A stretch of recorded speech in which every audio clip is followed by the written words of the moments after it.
ลมพารถล่มโดยมือโอ้น่าจะเป็นมือนี่ท้ายได้ว่ะแบบเลือดยังติดกันบ่เป็นยังเนาะถ่ายไก่มันยังไม่ทันได้ล้างป่ะนับแต่ลมไปห้องหมอไปห้องหมอแล้วป่ะหมอแล้วล้างให้แล้วป่ะบ่อายหมอว่าจังใดไปกวด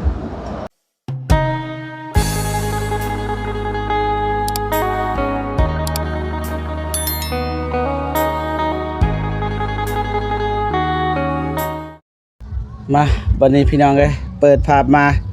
อยู่ที่หมู่บ้านน้องหน่อยน้องไม้แต่ว่าบ้านเบามิกบ้านเบาทรายบ้านเอื้อยนิดบ้านเอื้อยนูนาแล้วก็บ้านเบานงนั่นนะแล้วก็ตอนนี้ก็ยืนอยู่จุดนี่แหละในกองกลางบ้านน้องหน่อยน้องไม้พี่น้องเนาะมาหาน้องหน่อยน้องไม้ว่าสิมาเบิ่งคืบหน้าเป็นยังไงเฮือนศาลเพราะว่าเฮาก็ซื้อไม้เซล่าเป็นที่เรียบร้อยพี่น้องเนาะตามที่ไอ้สร้างเพิ่นต้องการแต่ว่ามื้อนี้ก็บ่เห็นมีไผมาพี่น้องหรือว่ายังอยากม่วนอยากซื่นหรือว่ายังเมาอันนี้ก็บ่มั่นใจพี่น้องเนาะกราบทักทายสบายดีและสวัสดีพ่อแม่พี่น้องเบิดสุขสุขคนพี่น้องเนาะยินดีต้อนรับเข้าสู่ช่องบ่าวเจ็บ Channel คือเก่าคือเดิมพี่น้องเนาะเจอกันช่องใหญ่หากับเปิดก็หากับแก้ไขได้พี่น้องเนาะต้องขอบอกขอบใจ FC เบิร์ดสุขุสุคนที่เป็นห่วงแล้วก็ให้กำลังใจตลอดมาพี่น้องเนาะไปทักทายสบายดีไอ้วงสบายดีเด้อสบายดีเด้อเดินทางมากับไปวงพี่น้องไงทางทีมงานเองก็บ่ได้เดินทางมาพี่น้องทางนี้ก็น้องน้อยน้องใหม่สบายดีเด้อปะโถพี่น้องเอ้ยอีหยังเปิดภาพมาไม่ให้น้องนี่ไปไหนสิถามป้าเบิดเลยถือกันยังมาเนาะลมพารถล่มโดยป้ามือโอ้น่าจะเป็นมือนี่ท้ายได้ว่ะแบบเลือดยังติดกันบ่เป็นยังเนาะถ่ายไก่มันยังไม่ทันได้ล้างป่ะนับแต่ลมไปห้องหมอไปห้องหมอแล้วป่ะหมอแล้วล้างให้แล้วป่ะบ่อายหมอว่าจังใดไปกวดเราว่าบ่เลยเป็นยังเพียงแค่มันหลอกซื่ออ๋อทางปูย่างบ่ทางดินแดงโดยดินแดงน้องไม่ไปนั่งใจๆเนาะ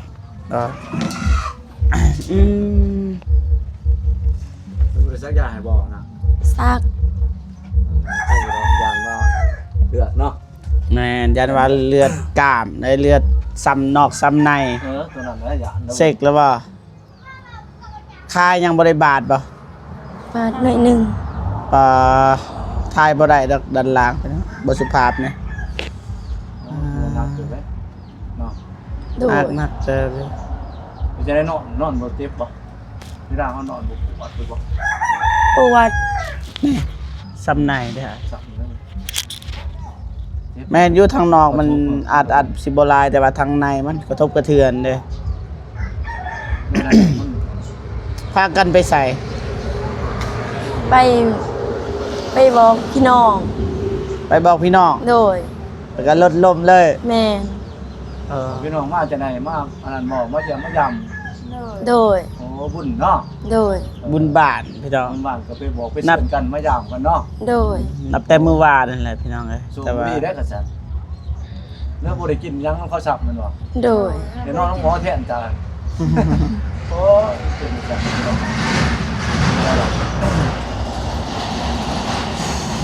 น้องเพิ่นก็ส่วนอยู่จูน้องเพิ่นก็ส่วนมาทางเบามิกเบาทรายไอ้นิดไอ้นี่นาส่วนเบิดแต่ว่าส่วนเบิดให้บอกกันทีมงานให้มาเบิดแต่ว่าทางเบาเจ็บกับเบาวางบนใดเมื่อวาน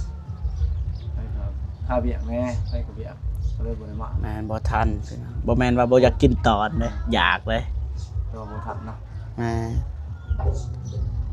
นี่ก็ยังเจ็บแห้งบ่ตอนนี้เจ็บบ่เจ็บอยู่ธรรมดามันยังเจ็บแผลนะยังเจ็บแผลที่แม่น ทั้งในบ่เจ็บบ่ในต้นโตบ่เจ็บบ่ คือว่าบ่ได้ท่าหยอกท่ายาบ่คือว่าเป็นเนาะเป็นขาบเลือดเนาะมันเปิดมันเดินนะ ใส่แต่ยูมอแบบ ใส่ไปตลกตะลิ้นนะบอกได้ไหน ได้มอใส่ไหน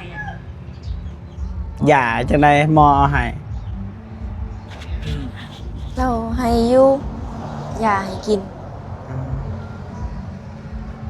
บ่ได้มัวนำเข้าซ้ำระมัดระวังในยามบุญนี่คืออ้ายในยามบุญนี่บ่มักขี่รถเด้คันฮู้แล้วมื้อนี้นี่อยากม่วนแฮงนี่บ่กล้าจับรถเลย เพราะว่าคนที่ขี่รถนี่ขี่รถล้มหรือว่าขี่รถไปชนสัตว์สาวาสิ่งบ่แม่นเขาขับบ่เป็นบางทีเขาลีกรถผู้นี้บางทีผู้นี้ขับไวผู้นี้อันนั้นมันหลายนะเฮานี่บ่เลือกขี่เฮาสิบ่ขี่ เด้รถต่างฝ่ายต่างสิมาลิ้นเด้ แม่ มันร้ายมันรถร้ายจังไผตัวไผขับรถมันบ่แม่นย่ามบุญเนาะฝาเอาไปฝามาอาบตามไม่บุญนี่ก็จุดเจ็ดแบบเสียงอะนะทางที่ดีแม่นบ่ขี่นะ ขี่ก็มีสติดีพุ่นนะระวังให้ดีอย่า แม่น มันเกิดไหลตลอดเวลาได้อุบัติเหตุก็โชคดีนะแต่ว่าก็โชคหายก็ยังมีโชคดีบ่บ่เจ็บหนักเนาะบ่เจ็บหนักถึงว่าแขนหักขาหักอีหยังหั่นนะไปแน่ถ้ามีแต่มีสติแล้วต่อไปก็ได้ม่วยขับรถขับลาจะได้มันเกิดขึ้นน่ะก็มีแต่ว่าอ้วนเนาะบ่เจ็บเนาะ แม่ เรียกว่าเป็นมุทิอันนั้นนะมันมาระวังพวกเก่า ตอนล้มนี่อยู่ไสเนาะมีคนเห็นบ่ มีอยู่พอดีเข้ามาสวย ตอนล้มนี่แบบเหยียบก้อนหินหรือว่าจังได เหยียบก่อนหิน เหยียบก้อนหินใหญ่แล้วก็ล้ม โดย ขี่ไวบ่ ก็บ่ไหวปานใด เพียงเราปล่อยว่า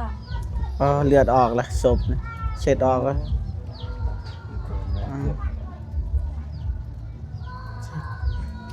ไปผู้เดียวบ่แล้วไปก็ไป ไปกับหมู่ หมู่บ่เป็นหยังบ่หมู่ หมู่ก็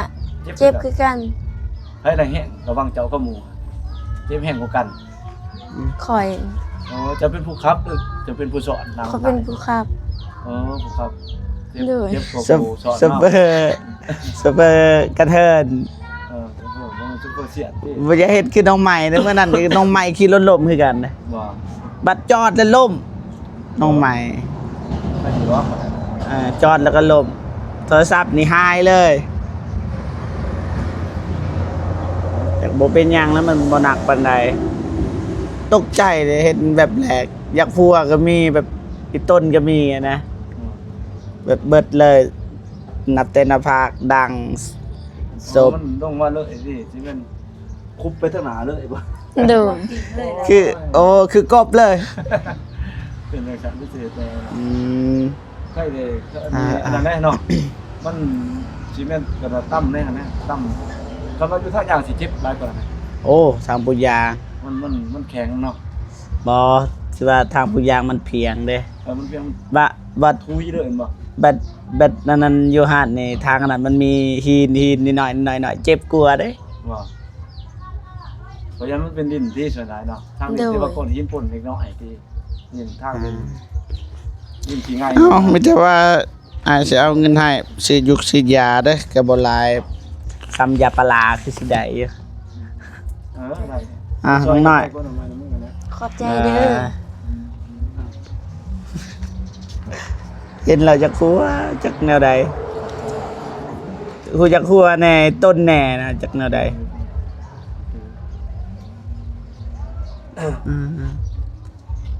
โอเคบัดนี้มาเวียกต่อบัดนี้เรื่องเฮือนเรื่องซาดพี่น้องเอ้ย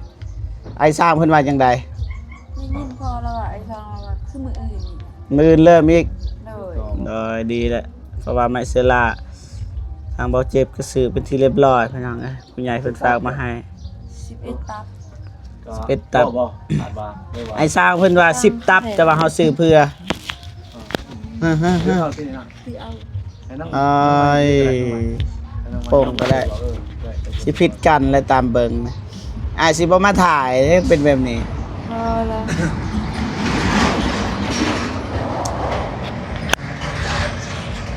ติดเสื้อๆก็ได้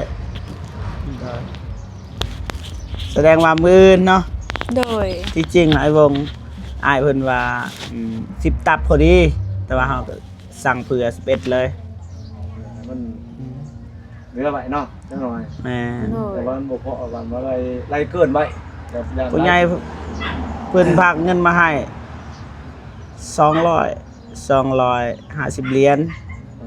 แต่ว่า50เหรียญนี่ซื้อมุกน้ำมันแต่ว่าทางบ่เจ็บเก็บมาให้บ่ฝนเลยก็50เหรียญนั้นเพราะว่าขี่รถเพิ่นเด้ให้เพิ่นใส่น้ำมุกน้ำมันนะซะ เดี๋ยวเรามาแม่น มันก็มีตัวเรืออยู่มันก็มีส่วนที่เรืออยู่เดี๋ยวว่ากัน บ่ตีกันดอก ได้ เดี๋ยวกันไปฝนย่ามเพิ่นบ่มีน้ำมันก็ช่วยกันย่ามเพิ่นมีน้ำมันเพิ่นบ่เอาหรอก แม่น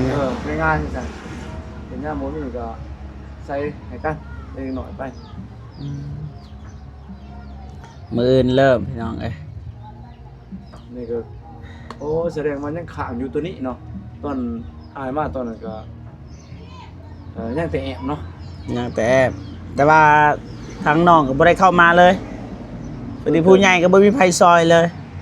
เพราะว่าเฮาก็บ่ได้เข้ามาเพราะว่าเฮาก็บ่ทันเด้พอดีมื้อนั้นนี่น้องตัดสินใจเข้าไปแบบไปสื่อถามเรื่องเฮือนฮอดใจผู้ใหญ่เขาก็โอนมาปุ๊บเลยเพราะว่า เดี๋ยวมันข้างสิเนาะมันบ่ไปมันบ่เพราะว่าถ้าเฮาบ่เข้าก็บ่มีไผซอยหันนะประมาณนั้นเพราะว่าเฮาเป็นคนถ่ายผู้ใหญ่เขาบ่เห็นเขาคิดว่าแล้วเบิดแล้วอ่า สาเหตุที่ว่าเขาบ่ได้ช่วยย่านมาแล้วเนาะ โดย แต่ว่าเจ็บมาถ่ายก็โชคดีเด้เด้เพิ่นก็ได้มันโอนมาช่วยสัก แม่นพอดีครบเลย ผมเลย ได้ยัง ขึ้นมาแล้วเลย โดย ยังบ่ได้มา ยัง มาพูนตั้งแต่พุ่นน่ะพี่น้องเอ้ยเพิ่นเลื่อนไปแล้วก็ยังนี่แหละปู่เนาะก็มาบุญงานพักแหละคือเห็นในคลิปมันก็แต่พุ่นแหละบ่ได้มาประมาณ2เดือน3เดือนแล้วบ่มาประมาณนั้นการนั้นก็บ่ได้มาเลยเป็นเขาเลื่อนเลยเด้ ได้ยังกินเมื่อวานนี่เลี้ยงแขก ก็ซีน สิ้นยัง ซีนงัว สิ้นงัว โดยพูด อ๋อ เดียว ซื้อจักโลเป็นโตเลยบ่ อยู่นี่ ว่าเขาอันนี้วุ่นบาทเลยเอาอยู่ในกวนซีนกล้วยซีนงัวก็ซื้อตั้งแต่ออกน้ำเขา อืมแขกหลายบ่ ลาย หลายดีแล้วจู่อ้ายบ่มาย่านสิบ่พอกินอืมที่ต้นจุน้องเพิ่นเพราะว่าเฮามาตลอดอะนะเฮาก็ได้กินตลอดให้คนอื่นซะก็คือเพื่อนหมู่คู่คือกัน ถ้างานสำใดสำหนึ่งนี่กินซีนเฮาสิบ่ไปกันมีวันงานให้เขาเลี้ยงแขกซะเพราะว่าเฮานี่มื้อใดก็ได้เพราะว่าเฮาได้อยู่นำกันตลอดประมาณนั้นแต่ว่าน้องไม้ก็บ่ว่างแน่เมื่อวานก็เลยบ่ทันบ่มีบ่ทรายก็เสร็จหา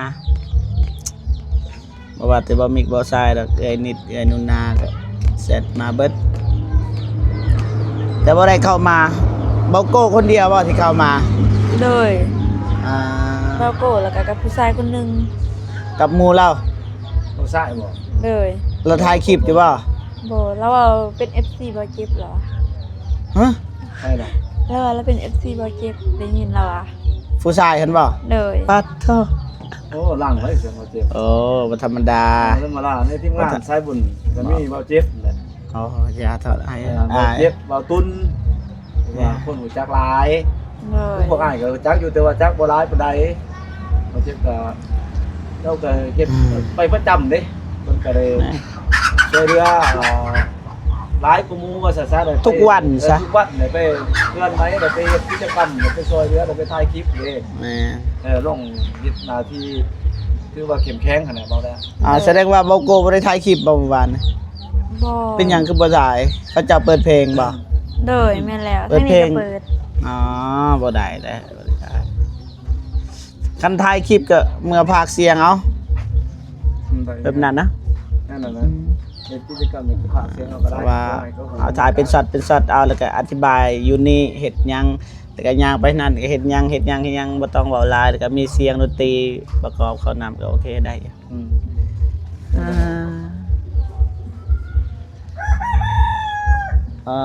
มันนี่คือจังนี้คือ เศร้าบ่นี่โตะตังนี่ โดย เศร้า เรื่องพี่น้องบ่ได้นะ เศร้านะ เพราะว่านำแบบพี่น้องอะไรเศร้ากับบ่เพลงมาได้ นี่นะสิปินกองทางนั้น เด็กน้อยอาบน้ำสวนก็ใหญ่เบิดเจ้าพี่น้องเบิ่งย่างไปเบิ่งสวนบัดนี้เพื่อนซานนี่เบื่อเลยไปเบิ่งสวนนี่ผลงานไอ้วง กัน นี่ มาจับหน่อยละละโอ้งามคือว่าแล้วบัด นี่ ไปกินอยู่ได้บัดเนาะ เป่าหมักแตงงามเลยหมักแตง กินได้นี่นี่เนาะ แม่นี่เป่าหมักอึอย่างนี่ ลูกแตงสิได้กินได้น้องใหม่เอ้ย มีเลยเด้หมักแตงผลมีหมากเลย เป็นหมากก็บอก มีหมาก กำลังอ น้ อ อก ย ดอกกำลังเป็นหมา เดี๋ยวหมากมันกล้วยเนี่ยตัวที่สูง อ๋อคักเล เลย ย คักพี่น้องคัก ตัวนั้นว่า นี่ แม่น มี ตัวนั้น ทอย มา นี่ ผักกาดลงเข้าบ้าน สบายโหดวันนี้มีทอเลย กิน2ทิศนี่ได้กินได้นี่2ทิศนี่ ใส่ เริ่มเลยเฮ็ดหมากมันได้เป็น หมักแตงป่ะ ลูกแตง โอ้ยังน้อย เป็นหมากออกมาได้ ใส่ นี่หมากบนเลย โอ้เห็นเลยเพิ่นเห็นมันมีหมากหน่อยนี่นี่ ไปเก็บต่ำยอดเลยนะ นี่แหละที่ไอเคนนี่เราอยากเห็น สวน ไอเคนนี่ เอ้ยหมากอันนั้นก็เป็น เบาเบิ้งลองเข้าไปเบิ้ง เวียนคุณโปรเจกต์ มาไปทางนั้นไปอ่ะโอ้น้องหน่อยยางบ่ได้เลยกลุกกลิกกลุกกลิกกลุกกลิกโอ้เพลงพี่น้องแต่ว่าเขาห้องคาราโอเกะคือสิบ่เป็นหยังนะน้องน้อยจะพักก็ได้ยังเจ้าบ่สบายเด็กไปบ่ไปบ่พักก่อนก็ได้ ไปเมื่อพักผ่อนเด้อไปห้องหมอโอ้มีท่อแบบนี้ก็สบายนี่หดผักนี่ได้ดอกออกพ้นแล้วนี่เห็นบ่พ้นนี่ มักอันนี้ นี่ ยังหมด มีหมากเลยพี่น้อง แม่นมา นี่ ทั่วผักกาดโดย ไฮไลท์อยู่บนนี่พี่น้อง เป็นโลกนั่นเนาะ โดย นี่ ผักกาด บ่มักเล่น กิน เลือกินเลือใส่เลยมักเล่นนี่ คันว่าต้มมันก็แซ่ มีหมากก็ได้ไฮไลท์อยู่นี่พี่น้องพูดหมากเต็มเลยพูดหมากพูดหมากหน่อยหมากใหญ่เพ่หมากใหญ่อ๋อขักลายวงเลยโอ้ตำส้มก็ได้เถิงนี่ นี่ละตัวนี้ละภาพ อู้ ว่าวงเบาว่าสิได้มาตำสมกิน แม่นบ่ช่วงนั้นบ่ สดนึง เดี๋ยว ใหญ่แล้วบ่ได้เริ่มใหญ่ ใหญ่แล้วได้กินแล้วบ่ได้โอ้บ่บ่เกลือนี่โอ้เป็น โอ้มะเขือ พูด บ่พวกผู้อยากทางหลายสมเสยเรื่องดีหลายนั่นแหละ สมเสยน้องหน่อยน้องไม้ แล้วบ่ได้เก็บ อีหยังนี่มักยังนี่เนาะ บ่ได้ออกตลาด ไอ้วงมักยังนี่ มักในผักกาดลงเข้าบ้าน เป็นหมากเลย ใส่ใบมัน นี่เด้ ก็บอกทั่วไอ้วะ กินได้ปะ กินได้ กินดิบ บ้าน เขาขัวที่เส้นขัวใช่ไหมเนาะ กินดิบปุ้มไหน โอ้มันกลายเบิดเลยนี่กกอันนี่พระเจ้ากลายเบิดเลยทุเรียนมันนี่ยังนี่ไอ้าย มันแก้วคือ มันแก้ว ข้างล่างเขาไม่ใช่เราว่า มันด่างเลยแบบใด มันด่าง มันเผือก ต่างที่กันอยู่ต่างเขาเหมือนต่างหมดไอ้ก็ไม่แน่ใจเลยเป็นตัวนี้ มันแก้วตัว มั นี้ นแก้วคือเขาหนึ่งกินแก้วได้ตัว เลยครบเลยพี่น้องเลยขนาดดินหน่อยเลยยังได้ซ้ำนี่ถ้าดินใหญ่เลยเฮ็ดเต็มแบบนี้อู้บืดเลยน่ากินน่ายากพี่น้องเลยเก่งหลายสมเสยเด้อ เลย นั่นนี่แหละที่อายอยากเห็นอายเห็นนี่ก็พัฒนาแบบอยากเห็นแบบนี้ให้มีคอจะมีข้าวอาหารมันต้องมีแล้ว กินอะไร ได้นะ